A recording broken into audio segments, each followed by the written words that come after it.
እሺ ቆይ የተፈጠረ ችግር አለ እንዴ? አቤል አዋራኝ እንጂ።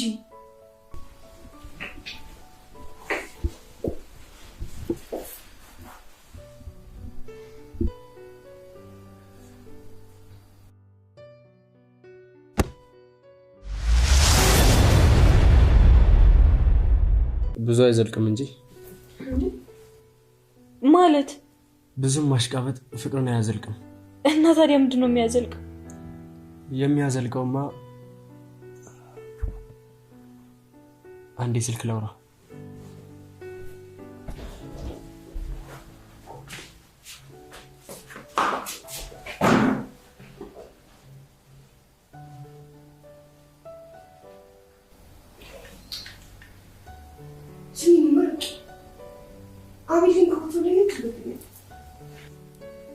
አውርች እኔም እንደዛ አይነት ስሜት እየተሰማኝ ነው። ቆይ ሰላም እንዴት ናችሁልኝ? ውድ የርብቃ ድራማ ቤተሰቦች እንኳን ወደ ቻናሌ በሰላም መጣችሁልኝ። ርብቃ ድራማ እንግዲህ ክፍል 43 ላይ ትንሽ ውዝግብግብግብ አድርገውታል። ደራሲው የሚሰራው ስራ ያጣ ወይም ደግሞ አይዲያ ያለቀበት ነው የሚመስለው። በክፍል 42 በጣም የሚያስጠላ ነገር ነበር ያሳዩን። በጣም የሚያስጠላ መሆን የሌለበት እሱም እንግዲህ እዩ ከእስር ቤት አምልጦ ሌላ ጥፋት እንዲሰራ ሲፈቅዱለት፣ ማለት ተራ ጥፋት አይደለም ያጠፋው። አስቡት እንግዲህ በፊት ያደረገው በጣም የሚያስጠላ ነገር መሆን የሌለበት የርብቃ ልጅ ገደለ። እሺ በሱ በቃ ዝም አልን። አሁን ደግሞ ድጋሚ የማይሰራ ስህተት ሰርቷል ደራሲው።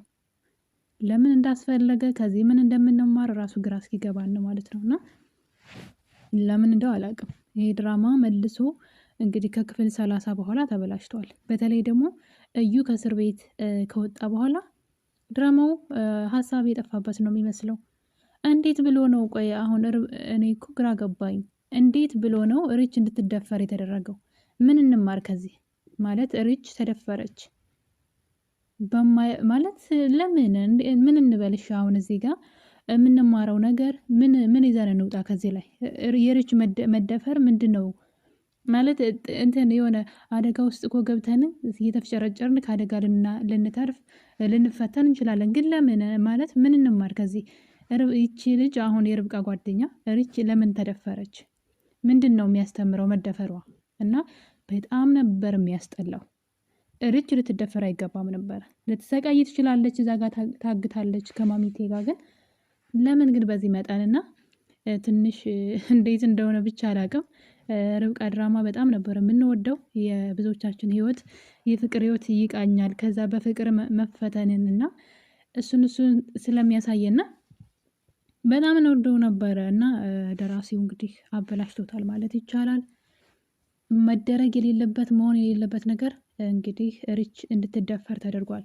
እዩ እስር ቤት መቀጣት እያለበት ለጥፋቱ ለመጥፎ ስራው በጣም ዋጋ መክፈል እያለበት ጭራሽ ሌላ ጥፋት። እሺ እዩ ታሰረም አልታሰረም፣ ጎዳና ላይ ወጣም አልወጣም የርብቃ ልጅ ይመልሳል? የዚችኛዋን ክብሯን ሴትነቷን ይመልሳል? እንዴት ነው ነገሩ? እና አንዳንድ የምትሰሩትን ነገር ብታውቁት ማለት ነው። እኔ በጣም ነው ያዘንኩት። እመቤቴ የምር እስኪመስለኝ ድረስ ቆቅ ነው የሚለውና እንደዚህ ማድረግ አልነበረባችሁም። የሪች መደፈር እና እንግዲህ የርብቃ ልጅ መሞት እዩ ምንድን ነው እስኪ አሁን እዩ ሁሉ ነገር አድርጎ ምን ሆነ? ምንም። ጭራሽ አሁን ላይ ለሌላ ጥፋት ደግሞ እየተዘጋጀ ነው። እና እንግዲህ ደራሲው እንዴት እንዳሰባችሁት አናቅም፣ ግን ድራማውን በጣም አበላሽታችሁታል። በጣም ቆንጆ ተወዳጅ የነበረ ድራማ ነበር እስከ ክፍል 30 ድረስ።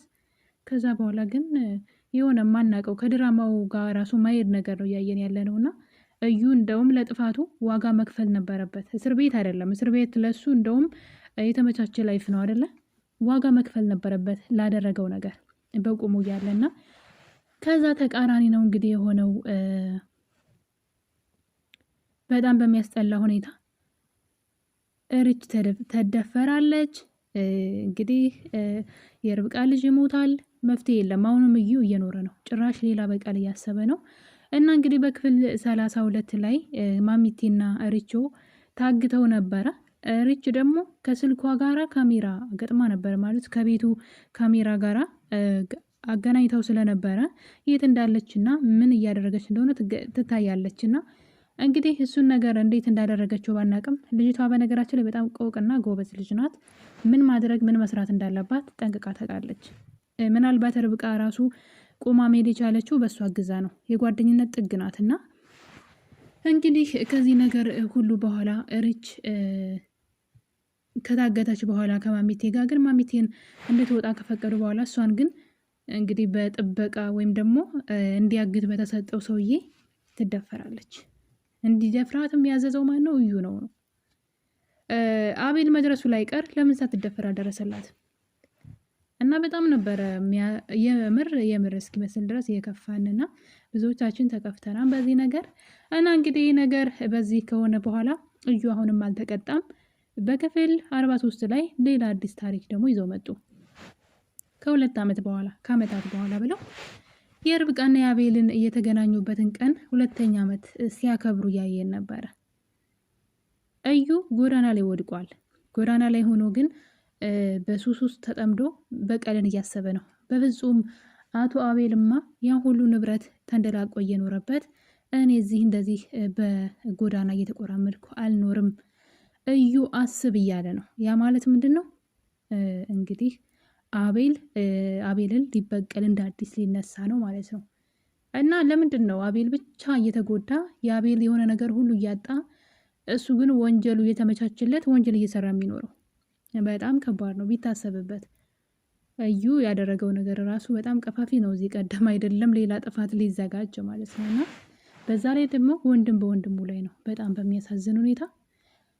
ሌላው ደግሞ እንግዲህ የማሚቴ እና ባለቤቷ ታርቀው ነበረ ማለት ወደ ትዳራቸውን መልሰው በአንድ ላይ ሆነዋል።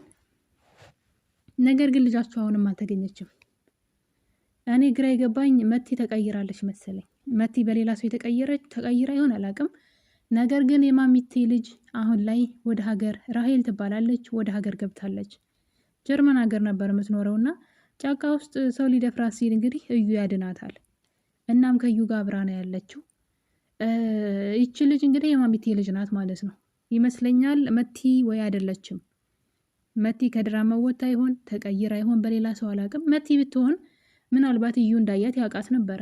ማነሽ ብለው እንደ አዲስ ነው የተዋወቃትና እንግዲህ መቲ ናት አንዴ ርብቃ ናት የማሚቴ ልጅ እያልን ልጅቷ ግን ሌላ ሰው ሁና መታለች የማሚቴ ልጅ ማለት ነው። እናም እንደመጣች ደግሞ እዩ እጅ ላይ ገብታለች። እዩ ለዘመናት የማሚቴ ልጅ ሲፈልግ ነበረ። የማሚቴ ልጅ አገኘ ማለት አስገድዶ በግድ ንብረቱን በስሙ እንድታደርግ ሊያደርግ ነው። ማሚቴንም በልጁ አስፈራርቶ በእሷ ስም ያለውን ንብረት ወደ እሱ ስም ማድረግ ይፈልጋል። በፊት መቲ መስለው ብዙ ነገር ጥሮ ነበረ። አሁን ላይ መቲ እንዳልሆነች አውቆ አርፎ ተቀምጦ ነበረ። አሁን ላይ ግን ሌላ ታሪክ ተፈጥሯን ደግሞ ከ2 ዓመት በኋላ ተብሎ እዩ ጎዳና ላይ ባለበት ቅጽበት ነበር እንግዲህ የማሚቴ ልጅ ከውጭ ነው የመጣሁት ብላ እሱ እጅ ጋር የገባቸው። ጓደኝነታቸውንም አጥብቀው ቀጥለውታል። ሌላው ደግሞ የአቤል ሁኔታ ነው። አቤል እንግዲህ ልጃቸውን ካጡ በኋላ 2 ዓመት ሞልቷቸዋን በፍቅር ያብረው እየኖሩ በትዳር። እናም እንግዲህ ርብቃ ልጅ መውለድ ትፈልጋለች። አቤል ግን አይደለም ልጅ መውለድ ሊፈልግ ቀርቶ አሁን ላይ ርብቃ ላይ ራሱ ተቀይሮባታል። የቤተሰብ ንብረት ብቻውን በቂ አይደለም፣ የራሴ ንብረት ማግኘት መያዝ አለብኝ፣ ስለዚህ አሁን ልጅ አንወልድም እያለ ጭራሽ ርብቃን መናቅና እሷንም ማውራት ትቷል። ስለዚህ ከዚህ በኋላ የሚሆነው ርብቃና አቤል ደስታ አይኖራቸውም ማለት ነው። 2 ዓመት ሙሉ ልጅ ሳይወልዱ ቆዩ። እንግዲህ አስቡት ምን አይነት ቀልድ እንደው ማለት ነው። እሷ አልበቃቸው ብሎ አሁን ላይ አቤል ርብቃ ላይ መቀየር ጀምሯል። ምን ሊያሳዩን ይሆን ደግሞ በቀጣይ?